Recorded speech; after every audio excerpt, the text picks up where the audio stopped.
The Volview starts right now, and as always, it's football time in Tennessee. You're darn right. It's football time in Tennessee.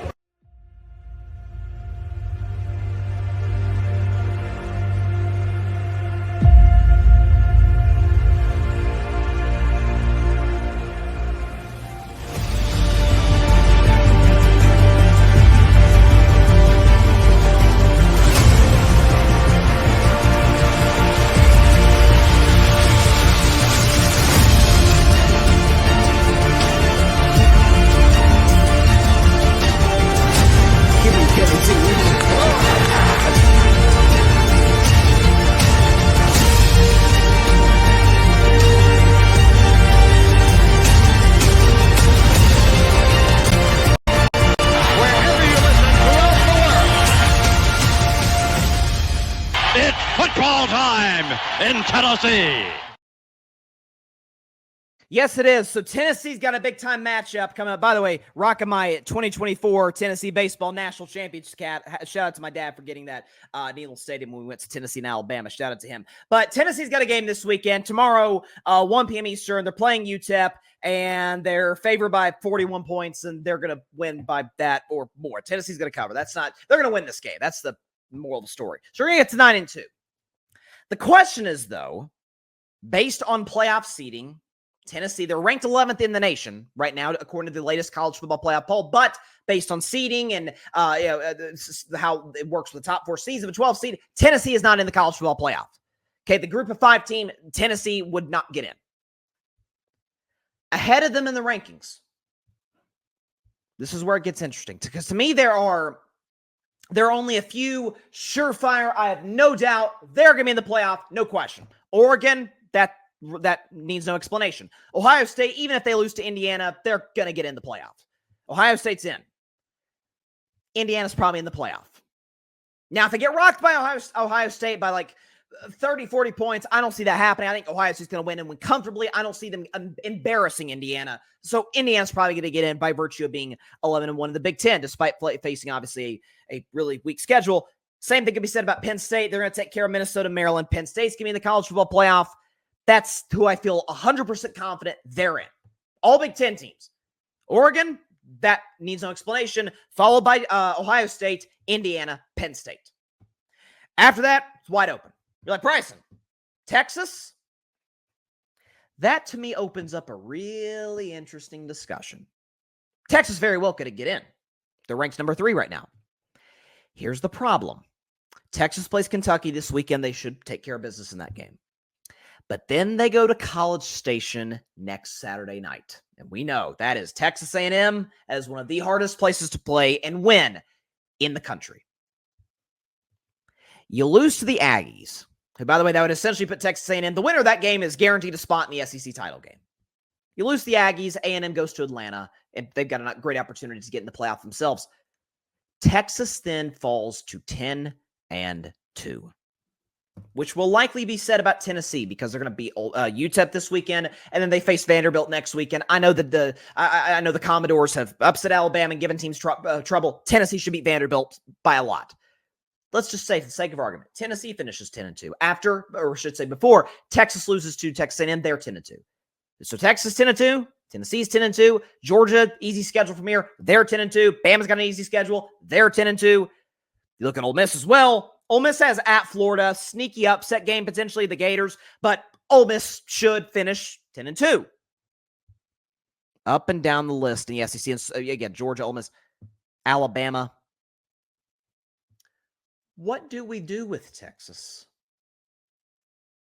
What do we do with Texas? A team whose resume, whose best wins come at Michigan, who's an average to bad team in the Big Ten. At Oklahoma, I should say at Oklahoma, Red River rivalry, the Sooners have turned out to be awful.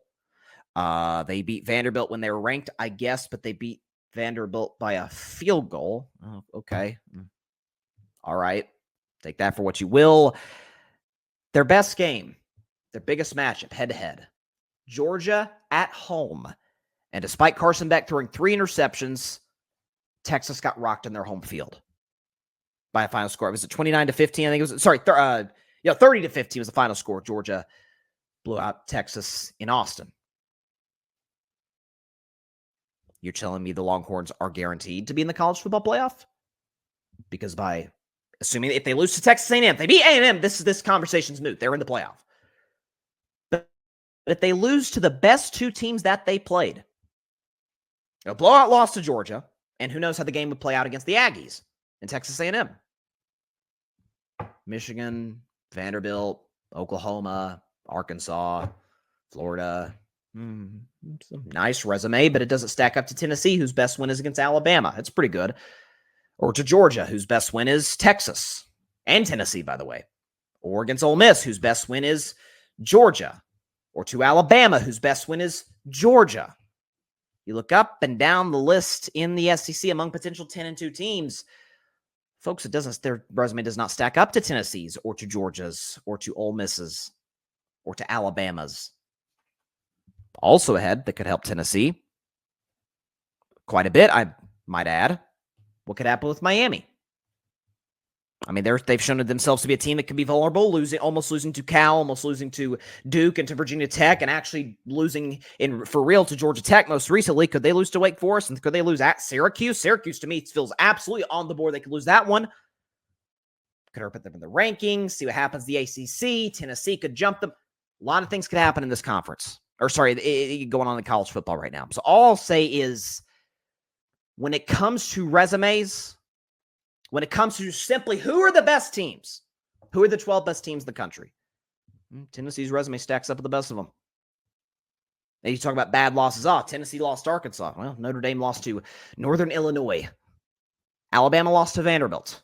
Okay, Georgia is the only two-loss team that doesn't have a bad loss. Their losses, they got blown out by Ole Miss, but they lost to Ole Miss and they lost at Alabama. Those aren't crushing losses. Those are two of the 10 best teams in the country, according to the College Football Playoff Committee. You look up and down the list. Let's see. Penn State lost one game to the best team that they played, and they barely survived teams like USC and others.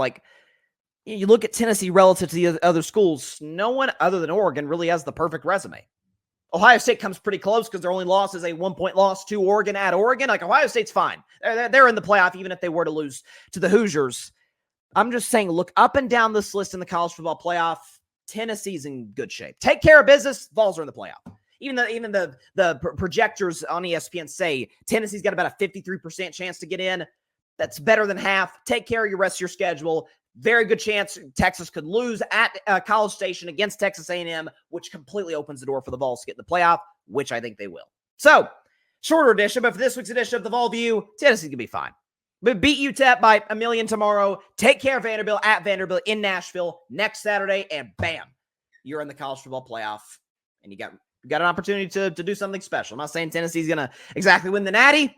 They've shown some number of vulnerabilities, particularly on offense. They had their worst defensive game of the season against Georgia, giving up 30. By the way, first time Tennessee's given up 20 all season long. They end up giving up 31 to the Bulldogs, but the Vols will be in good shape moving forward. So that is it for this week's edition of the Vol View. Thanks so much for watching the show on YouTube, and be sure to go click that big red subscribe button and check out the other clips and full shows from Carving It Up Live, as well as our other incredible content creators here on the Grid Network.